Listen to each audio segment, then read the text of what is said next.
welcome back to my channel. So, di video kali ini kita bakal ngobrol nyantai aja dan kita bakal bahas tentang insecurity. Kenapa? Karena ini kayak lanjutan salah satu video aku, yaitu tentang self-love. Tapi di video kali ini kita bakal lebih mendalam lagi guys pembahasannya, yaitu kita bakal bahas tentang body shaming, tentang emotion shaming, gimana cara kita tahu sumber insecurity kita tuh dari mana, terus cara mengurangi insecurity kita, berbagi pengalaman aku juga mungkin ya. Dan alhamdulillah kayak sekarang aku ngerasa self-love aku itu udah di puncaknya. Jadi aku ngerasa kayak wah ini saat yang tepat bagi aku untuk bercerita tentang hal ini gitu. Dan aku juga bakal bahas beberapa spoiler dari buku Youth juga. Kita bakal sedikit lihat lah di buku Youth tuh ada apa aja sih yang ngebahas tentang insecurity. Oh ya, by the way guys, kita tuh sekarang lagi di alam. Jadi kayak aku juga lebih nyantai ngobrolnya. Aku seneng banget yang aku udah lama gak keluar kan. And yeah guys, without further ado, let's get started. So guys, let's start. Jadi kita bakal mulai dari penyebabnya dulu ya guys. Kalian pernah juga nggak sih mikirin kenapa banyak dari kita yang suka insecure? Pernah nggak kalian mikirin kayak gitu? Nah, salah satu penyebabnya itu adalah bullying verbal dari orang lain maupun dari diri sendiri. Cuman biasanya tuh dari orang lain dulu, terus kita internalisasi, akhirnya kita yang mengulang-ulang kata negatif itu ke diri sendiri. Bener nggak? Jadi kalau dalam masyarakat kita nih ya, ada dua bentuk bullying verbal yang banyak banget, sering banget kita lihat di sekitar kita, yaitu body shaming dan juga emotion shaming. Yang lebih dikenal itu kan sebenarnya body shaming ya. Tapi kita bahas dulu nih, body shaming itu sebenarnya apa? Sebenarnya body shaming itu perilaku mengkomentari atau mengkritik penampilan fisik diri sendiri maupun orang lain dengan cara yang negatif. Dan body shaming ini tuh bisa dilakuin secara disengaja maupun enggak disengaja. Tapi ya sama aja gitu, dua-duanya ini bakal punya dampak negatif terhadap mental orang yang dikomentari. Kalau menurut aku pasti kita semua pernah deh ngalamin body shaming, tapi mungkin kita nggak sadar kalau kita sebenarnya mengalami pembulian verbal gitu. Contohnya nih ya, ih kok kamu gendutan sih, ih kamu kurus banget, ih lo pakai skincare apa sih, kok jerawat lo makin banyak. Atau ini nih, aku pernah yang ngalamin, aku lagi duduk, terus temen aku ngelihat perut aku, terus dibilang, wah Liv, kok perut lo buncit banget sih? What? Kok lo gosong? Atau enggak, ih kok lo iteman sih? Kayak hal-hal kayak gitu loh. Walaupun cara mereka ngomongnya aja gitu, kayak nyantai atau bercandaan, itu kayak apa ya, belum tentu orang yang dikritik itu fine-fine aja gitu. Siapa tahu ketawanya tuh sebenarnya ketawa sakit hati, kayak dia pendem sendiri gitu.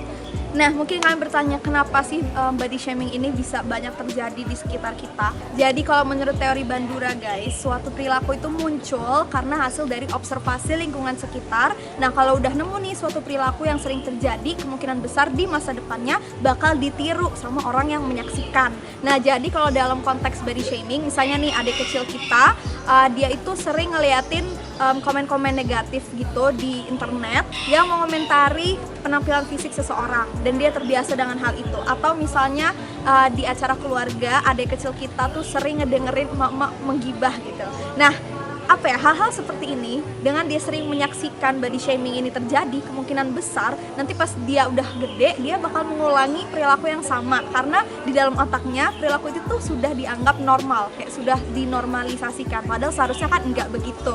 It's not okay dan kita nggak boleh menormalisasikan perilaku kayak gini. Jadi sebenarnya nggak ada yang salah dengan penampilan fisik kita yang beragam, ada yang kurus, ada yang gemuk, ada yang chubby, ada yang tinggi, ada yang pendek. It's all okay. It's all beautiful. Nah, yang salah adalah beauty standards. Beauty standards yang menurut aku sangat tidak realistis dan apa ya, menguntungkan sebagian orang dan merugikan banyak banget orang menurut aku. Kalau menurut Dr. Devi Rahmawati, salah satu penyebab body shaming di Indonesia adalah warisan pemikiran dari zaman penjajahan. Jadi kan dulu itu di zaman penjajahan itu kan yang dijadikan standar itu kan orang-orang bule gitulah ya, kayak cewek-cewek bule, cowok-cowok bule.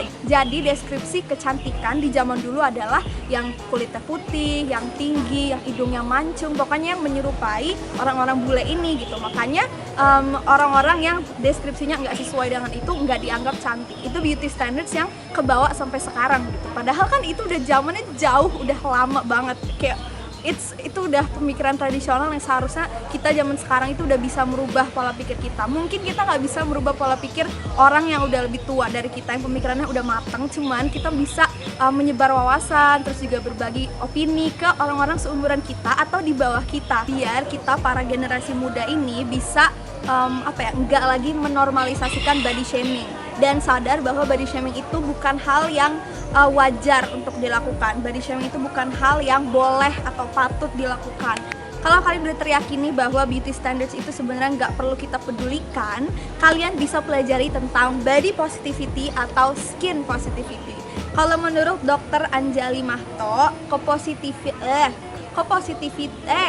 kalau menurut Dr. Anjali Mahto, kepositifan kulit adalah tentang kepercayaan diri, cinta diri, dan mengurangi stigma dan rasa malu yang dapat dikaitkan dengan kondisi kulit yang terlihat seperti jerawat, stretch mark, atau tanda lahir. Jadi sebenarnya aku tuh tahu tentang skin positivity dari Kalisha, salah satu influencer di Instagram yang aku panggil sahabat aku, sahabat online gitulah ya. Jadi Kalisha ini menginspirasi orang-orang di Indonesia untuk ngepost foto kulitnya tanpa make up gitu-gitu loh, yang kayak bener-bener ada jerawatnya, ada komedonya, semuanya kelihatan. Menunjukkan bahwa mereka bangga dengan hal itu, kayak mereka menerima diri mereka sendiri. Nah, setelah aku ngeliat foto itu, aku langsung kayak terasa terinspirasi. Makanya kayak dari situ aku pelajarin skin positivity itu apa, terus juga body positivity apa. Nah, kalau body positivity itu ini lebih tentang badan kita. Kan kalau skin itu tentang wajah, menerima wajah.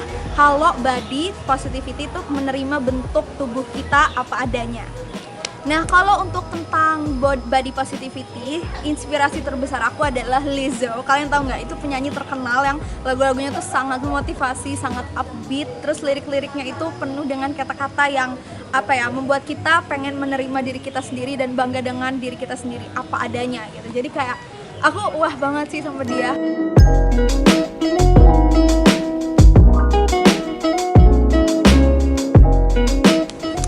So guys, tips pertama yaitu adalah be aware, sadar tentang insecurity diri sendiri dan penyebabnya apa. Jadi menurut aku ya, kalau dari observasi aku, banyak orang-orang yang sebenarnya insecure tapi antara nggak sadar atau membohongi diri sendiri karena mungkin gengsi gitu, nggak mau kelihatan bahwa dirinya insecure. Padahal kalau kita mau merubah sesuatu, ya step one, langkah pertamanya adalah mengakui dulu apa sebenarnya masalahnya apa dan sumber masalahnya apa gitu.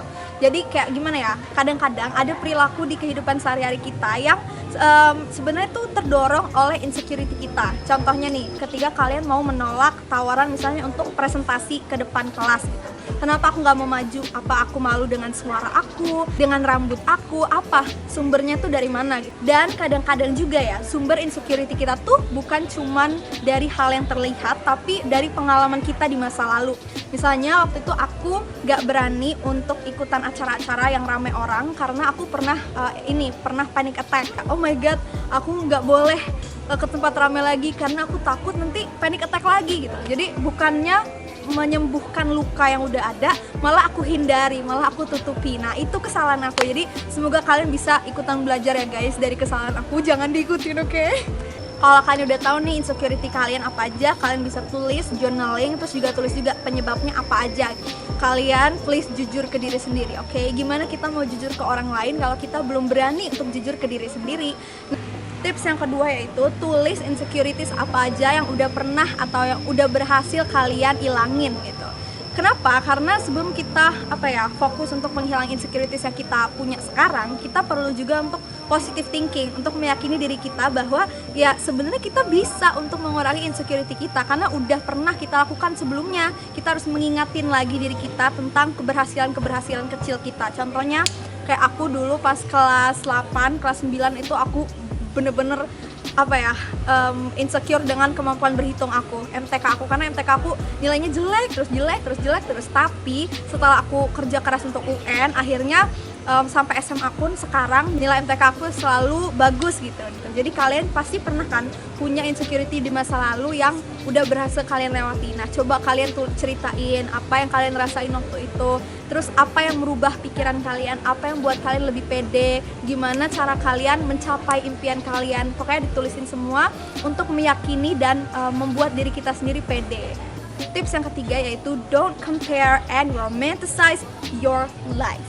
Solusinya adalah ya unfollow aja orang-orang yang buat kalian iri, unfollow aja orang-orang yang nggak memberi nggak memberi motivasi, nggak memberi inspirasi, nggak memberi tips. Pokoknya kalau kalian nggak dapet apa-apa dari orang ini, ya mendingan nggak usah diikutin gitu, nggak usah dilihat gitu. Nggak ada hal yang sempurna di hidup ini. Walaupun di sosial media semua orang tuh pengen memberi kesan bahwa dirinya sempurna, padahal kayak yang kita lihat tuh cuman sedetik doang dari hidup mereka yang mungkin banyak tantangannya, banyak cobaannya, banyak hal-hal buruknya, tapi kan ditutupin semuanya gitu kan. Kalau tentang romanticize your life, maksudnya adalah meromantisasikan hidup kita sendiri. Kalian pasti sering kan ngelihat posan atau video yang meromantisasikan pengalaman hidup orang lain, yang kayak dia misalnya buat postingan dia udah travel ke negara apa aja misalnya, terus kayak ya itu memberi pesan bahwa hidup dia tuh kayak film gitu. Nah terus kalau aku sendiri, kayak yang aku terapkan adalah aku mendefinisikan kembali apa itu yang aku anggap sebagai the perfect movie. Misalnya selama new normal aku kan di kamar terus tuh, nah aku mau meromantisasikan hidup aku sendiri. Jadi aku beli neon light, terus aku beli star projector. Jadi aku buat se-cute itu gitu. Jadi yang tadinya aku ngerasa insecure, aku nggak punya teman, aku jadi ngerasa wah ini hidup aku seru juga ya, bisa dijadiin film tentang cewek introvert yang kreatif yang membuat buku, terus bukunya sukses gitu kayak ya itu mengapresiasi hidup sendiri, karena kan pengalaman hidup orang itu sebenarnya beda-beda gitu. Tentang ya yang penting kita bisa bersyukur sama hidup kita sendiri dan kita bisa memaksimalkan kesempatan yang kita punya. Tips yang keempat yaitu reframing dan positive affirmations. Jadi tips ini tuh aku ambil dari buku Youth yang yaitu tentang tips anti demam panggung. Jadi reframing itu adalah teknik untuk mengenali pemikiran yang gak masuk akal, mengubah cara pandang kita tentang hal itu, dan mendapatkan pemikiran yang lebih positif. Jadi contohnya gini nih, kita punya pemikiran, gimana kalau aku kalah? Percuma dong latihannya. Nah kita ubah jadi, kalau emang rezeki pasti nggak kemana. Ini bukan soal kalah, tapi antara aku menang atau aku belajar dari pengalaman ini. Karena pengalaman ini, mau aku kalah atau menang, itu bakal membantu aku untuk menang di perlombaan selanjutnya. Kalian bisa pelajarin sendiri gimana caranya. Pokoknya pelajarin lebih dalam tentang reframing ini di Google dan terapin ke hidup kalian sendiri. Jadi afirmasi positif itu adalah kalimat positif tentang diri sendiri yang selalu kita ulang-ulang setiap kali kita ngerasa ngedown. Misalnya waktu itu aku ngerasa kayak aku nggak cukup pinter, aku nggak cukup nggak cukup pede gitu. Nah yang aku punya afirmasi positif yaitu I am good enough, I am loved, and I can do whatever I want. Awalnya aku kan nggak percaya tuh tentang kalimat itu, aku nggak percaya bahwa kalimat itu bener gitu. Nah karena aku udah sering ulangin terus-terusan, lama-lama aku percaya sama kata-kata aku sendiri. Ini bener loh guys, apa yang kita omongin tentang diri kita sendiri itu kemungkinan besar kalau kita ulangi terus dan kita tekunin, ya kita bakal percaya tentang hal itu gitu. Jadi untuk menepis negative thinking, kita tepisnya itu dengan afirmasi positif. Tips yang kelima yaitu be your own best friend. Jadilah sahabat bagi diri kamu sendiri. Jadi dulu itu kan aku punya sahabat yang banyak insecurity-nya. Nah pada saat itu aku juga sebenarnya punya banyak insecurity. Cuman karena aku sayang banget sama sahabat aku ini, jadi aku yang tadinya nggak mencari cara untuk ngilangin insecurity, akhirnya aku cari caranya gimana, karena aku pengen membantu teman aku ini. Jadi aku tulis apa aja hal-hal yang kalau dilakuin sama sahabat aku bakal jadi lebih pede gitu. Terus juga strateginya gimana biar kita bisa lebih mencintai diri sendiri. Pokoknya aku mempelajari ilmu psikologi demi sahabat aku ini, tahu. Setelah sahabat aku udah terbantu, akhirnya aku bisa mempraktekkan ilmu-ilmu tadi, tips-tips tadi ke diri aku sendiri. Karena apa? Karena sahabat aku udah kayak menjauh dari aku, dan di titik ini aku terpaksa untuk menjadi sahabat diri sendiri. Aku lagi nggak punya siapa-siapa, dan akhirnya aku kayak oh my god, ternyata aku bisa jadi psikolog yang baik untuk diri aku sendiri gitu. Misalnya gini nih, kalian tanyain ke orang yang kalian sayangin, kamu pernah nggak sih ngerasain insecure tentang badan kamu sendiri? Pokoknya kayak tanyain orang yang kalian sayang ini punya nggak insecurity yang sama dengan diri kalian sendiri. Nah kalau udah sama, aku yakin kalian pasti lebih termotivasi untuk nyari solusi Tapi ya kalau misalnya kalian udah merasa kalian cinta sama diri sendiri, ya nggak perlu mencari solusi untuk orang lain, langsung aja cari solusi untuk diri sendiri, itu malah lebih bagus sih. Cuman ya kalau belum mencapai tahap itu ya boleh sih itu, aku saranin sih itu, nyari solusi untuk orang lain, kemudian solusi itu kita aplikasikan ke diri kita sendiri. Tips yang terakhir yaitu change your intention, atau ubah alasan dibalik perilaku insecure kamu. Maksudnya gimana? Jadi misalnya, oke, aku kasih contoh dari pengalaman aku sendiri aja ya. Jadi dulu itu kan aku selalu menyendiri gitu ya, bener-bener nggak mau diajak ngumpul gitu. Nah, waktu itu alasan dibalik aku menyendiri adalah karena aku nggak pede, karena aku ngerasa aku anak cupu dan aku nggak pantas main dengan orang-orang yang gaul gitu. Sebenarnya aku udah pernah maksain diri aku untuk bergaul aja gitu. Cuman karena insecurity-nya itu masih ada, jadi ya lama-lama aku balik lagi menyendiri lagi gitu. Jadi yang aku temukan adalah solusinya itu adalah merubah dulu alasan kita, merubah alasan kenapa kita menyendiri itu, ubah jadi yang lebih positif. Jadi aku ubah alasannya adalah untuk punya banyak waktu, biar aku bisa berkarya, biar aku bisa mencari tahu kepribadian aku, biar aku bisa relax, biar aku bisa menjadi diri aku sendiri, dan biar aku bisa menarik orang-orang yang sepemikiran dan sefrekuensi dengan aku.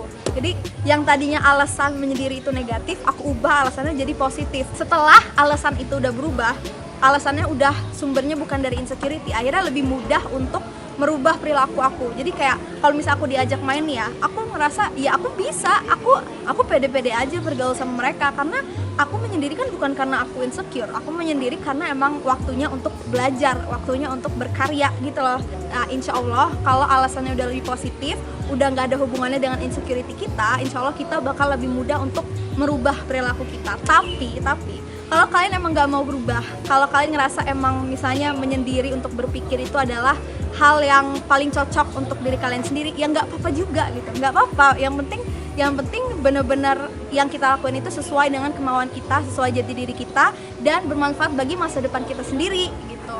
Kan tadinya definisi percaya diri aku tuh sempit banget ya. Aku pikir bahwa percaya diri itu adalah ketika aku yakin bahwa diri aku adalah yang terbaik di antara teman-teman aku gitu. Nah, karena standar percaya diri aku udah terlalu tinggi, jadi aku ngerasa ya aku belum sebaik itu, berarti aku belum percaya diri dong gitu. Jadi standarnya aja udah salah, definisi percaya dirinya aja udah salah. Makanya aku ubah definisi percaya diri itu jadi gini.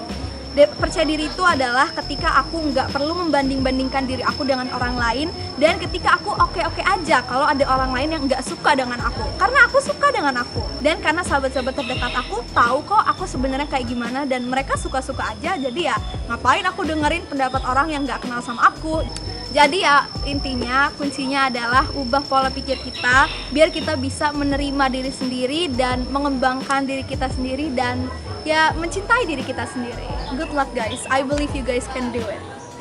So ya guys, sampai sini aja videonya. Kalau kalian suka jangan lupa untuk di like, share ke teman-teman kalian, jangan lupa juga untuk share ke SG biar aku bisa repost. Dan yang paling penting subscribe ke channel ini dengan cara klik tombol subscribe dan tombol belnya. And ya guys, kalian bisa komen di bawah pengalaman kalian atau pertanyaan kalian tentang insecurity. Oh ya guys, kalian bisa follow aku di Instagram @peachy.live karena aku jauh lebih aktif di sana. And ya guys, stay safe and keep on learning. Bye.